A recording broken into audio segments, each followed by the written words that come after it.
Y mientras tanto seguimos enfrentando la necesidad de realizar una serie de actividades desde las casas que requieren internet, estudios, trabajo o incluso entretenimiento. Todos requieren que el internet funcione con cierta velocidad. Y nuestro país es uno de los países que menos velocidad tiene. ¿Cuántos de ustedes se habrán enfrentado al problema del internet lento? Estamos seguros que casi todos. Pero, ¿qué es lo que lo causa? ¿Se ha preguntado alguna vez? ¿Y cuándo podremos salir de este problema? René Gastelumendi lo trata en la siguiente nota. ¡Papá! ¿Por qué no hay internet?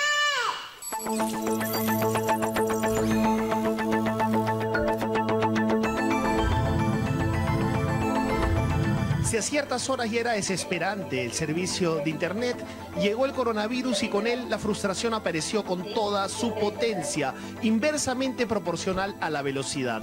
Archivos que no bajan o no suben, comunicaciones que se cortan, clases que no se reciben y demás padecimientos como el reseteo de routers. Ha transformado todo, pero te asfixia en algún momento porque dependes demasiado de la señal, de la velocidad. Te desespera es un poco, porque no te permite avanzar con mayor rapidez. Tenemos Wi-Fi y tenemos ya 2 celulares conectados a ese Wi-Fi, la computadora ya no avanza más. Cuando tengo que pasar videos por trabajo o algo, demora un montón en cargar. ¿Es desesperante? Sí, llega a serlo.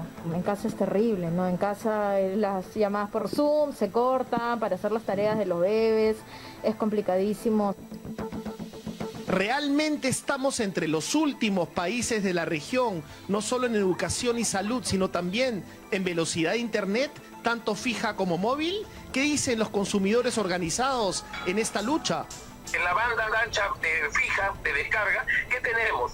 Chile tiene en estos momentos, al mes de julio, una velocidad promedio de 108.17 megabits. ¿Qué significa eso comparado a Perú? Tiene velocidad 3.9 veces superior a la peruana. Y comparando con España, que es nuestro otro proveedor, ¿no es cierto?, a través de Telefónica, ¿qué es lo que pasa con ellos? Ellos tienen una velocidad de 141.22 megabits, es decir, 5.1 veces más que la velocidad que se está mostrando en el país. Esto en verdad, señores, es un escándalo, ¿no? El punto aquí no es tanto la tecnología, el punto es que la regulación permite que este tipo de distorsiones en cuanto a la calidad del servicio se den. ¿Qué dicen los representantes de Telefónica, Claro, Entel y Vitel, entre otras empresas de telefonía? La velocidad de las redes del Perú está, en el caso del internet móvil, por encima de la región. Y la verdad es que las dificultades que las ha tenido el Perú, Colombia, Chile, Francia, Alemania, todos los países del mundo. Y además el consumo de YouTube y de Netflix en el Perú ha subido 65%. ¿Y qué dicen las autoridades reguladoras como OCIPTEL? La infraestructura está diseñada en internet móvil, por ejemplo, para atender los lugares donde hay mayor concentración de trabajo, no los domicilios. Y eso es lo que ha sucedido. Ha habido cambio de ubicación de la gente para trabajar y en esas zonas la red no está preparada para dar ese nivel de atención. Y en internet fijo igual, ¿no? Pero lo cierto es que desde antes de la pandemia ya el Perú ostentaba una de las velocidades de internet más lentas de la región. 7º puesto, apenas por encima de Ecuador, Bolivia y Venezuela. Una banda, una carretera con demasiados autos, digamos. Según estos cuadros proporcionados por el Organismo Peruano de Consumidores y Usuarios con data de la empresa estadounidense UCLA, especialista en mediciones. Perú, la velocidad de bajada, la velocidad de descarga fijo, puesto 95 concretamente, está más o menos a unos 20 puestos del tercio inferior. Esto, si lo llevamos al tema interanual, vamos a encontrarnos que Perú se encuentra ya en estos momentos con una velocidad inferior en 50 megabits que significa, al promedio global. Esto significa una diferencia de 64%. Chile nos da vuelta y media en velocidad. Bueno, tenemos que entender, el territorio chileno y el territorio peruano son muy distintos, ¿no? La manera como crecen las ciudades en Chile y cómo crecen en Perú también son distintas y ello genera distintos requerimientos de inversión en infraestructura. Otra Otra de las grandes interrogantes del gran público es la siguiente. ¿Es verdad que las empresas solo están obligadas a garantizar apenas el 40% del servicio que ofrecen? Sí, es verdad. Lo dicen las letras chiquitas de nuestros contratos y la ley así se los permite. Esto, ¿cómo lo percibimos nosotros? Lo percibimos de mala manera, porque el problema de fondo no es un tema tecnológico. Recordemos que este reglamento de 2017 fue dado cuando la tecnología era 2G y 3G. Es un reglamento desfasado que debería ser actualizado porque permite este tipo de cosas. En otros países, la velocidad que te ofrecen se les permite a las empresas que te den entre un 60 y 80% del ofrecido. Pero acá en el Perú todavía estamos en un 40%, lo cual es muy desventajoso para los consumidores, particularmente en estos tiempos en los consumos de Internet. ¿Por qué las operadoras solo garantizan el 40% del servicio? Solo el 40%. Solamente hay 4 países en la región que establecen un límite garantizado. Brasil y Perú con 40%, Argentina con 50%, Costa Rica con 80%. A este respecto, hay que analizar que mientras más alto es ese límite garantizado, más caro es el servicio. En Costa Rica fácilmente triplica el costo del servicio que hay para una velocidad garantizada comparativamente con el Perú. Entonces, se puede subir, por supuesto, ese mínimo garantizado, pero ello necesariamente va a conllevar un mayor gasto en infraestructura que va a ser trasladado a las tarifas al usuario. En general, en el mundo, ¿ya?, no hay garantía mínima de servicio. Lo que hay es la obligación. En el Perú sí, Ociptel ha establecido un umbral de 40%. En otras partes del mundo lo que hay es la obligación de que el operador informe cuál es ese umbral, ¿ya? Y ese umbral ha venido funcionando bien en el Perú. Nuevamente, estamos juzgando una situación en el marco de una situación extraordinaria.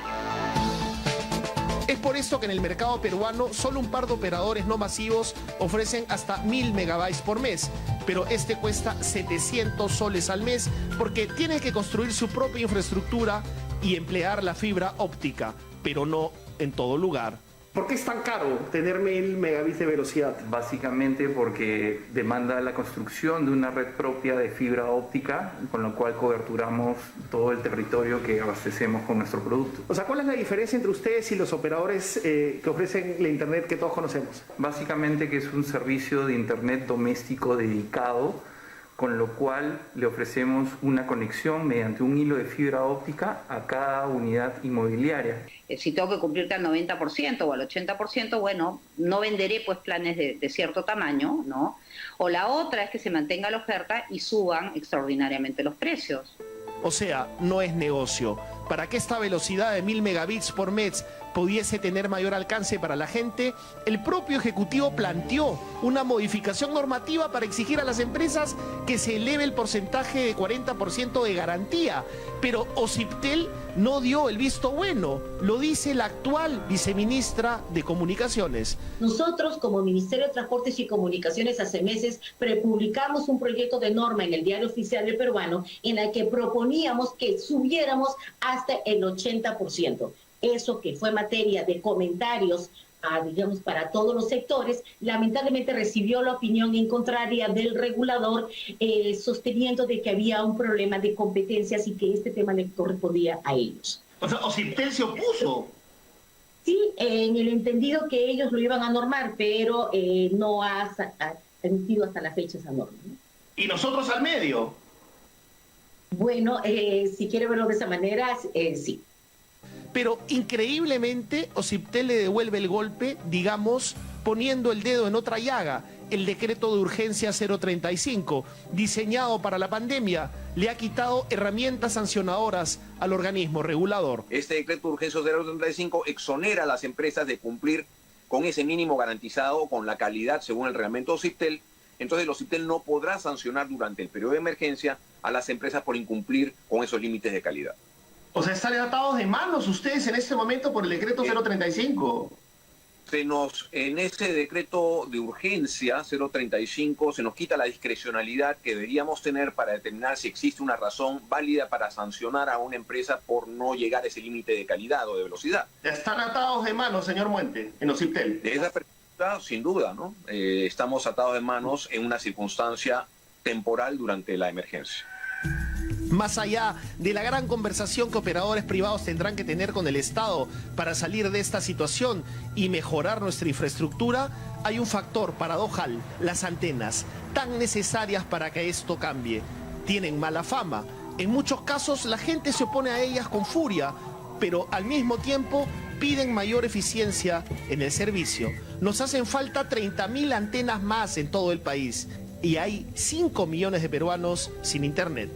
Las antenas están entre nosotros desde mucho antes de los celulares, desde la radio y la televisión. Lo único que cambia son las frecuencias, nada más. Pero en verdad la tecnología está en nosotros mucho antes que naciéramos inclusive. Es una paradoja, sin duda, porque por un lado no queremos ver antenas, pero por otro lado queremos buen servicio. Y eso es lo más absurdo del mundo. No va a haber jamás servicios si no hay antenas. Y además, después de años, de décadas de estudios epidemiológicos por parte de la OMS, no hay ninguna evidencia real, ¿no?, de que las antenas puedan producir algún daño a la salud. Y eso significa eliminar un montón de trabas burocráticas. Las municipalidades, los gobiernos regionales ponen permanentemente trabas, permisos, cierran cuando se hacen las zanjas, en fin, y todo esto demora, ¿ya? Entonces hay un tema de regulación, de simplificación. Felicitaciones y bienvenidos. De otro lado, durante el gobierno de Ollantumala se invirtieron 333 millones de dólares en la famosa red dorsal, que hoy no sirve para nada. La red dorsal se plantea llegar a todos los distritos del país y para eso se hizo inversión. Todavía está en despliegue la parte de los proyectos regionales de la red dorsal, que son los que tienen que llegar y penetrar, ¿no?, a los puntos en donde queremos llegar, y eso todavía, en verdad, todavía está en proceso. Pero dicen que es más caro para empresas como Telefónica pagar la red dorsal que hacer su propia inversión. Lamentablemente, sí, pues, efectivamente, las empresas han desarrollado sus propias redes paralelas a la red dorsal y les resulta obviamente mucho más barato, ¿no?, el utilizar esas redes, e incluso a otras operadoras la red dorsal les cobra más, el operador de red dorsal les cobra más que las propias empresas privadas, por lo cual existe obviamente un sobredimensionamiento o un infrauso de la red dorsal en este momento. Los usuarios estamos desconcertados y esperamos que, como se dice, empresa y sector público se pongan las pilas. Sí estamos nosotros totalmente abiertos a poder conversar con el regulador, a poder conversar con las asociaciones de consumidores y en todo caso a que las autoridades políticas que se encuentren interesadas poder hacer una mesa de debate y poder llevar a esta norma a buen puerto. Millones de peruanos y miles de empresas vamos a agradecer que el sector público y el privado se pongan de acuerdo. ¿Podrán?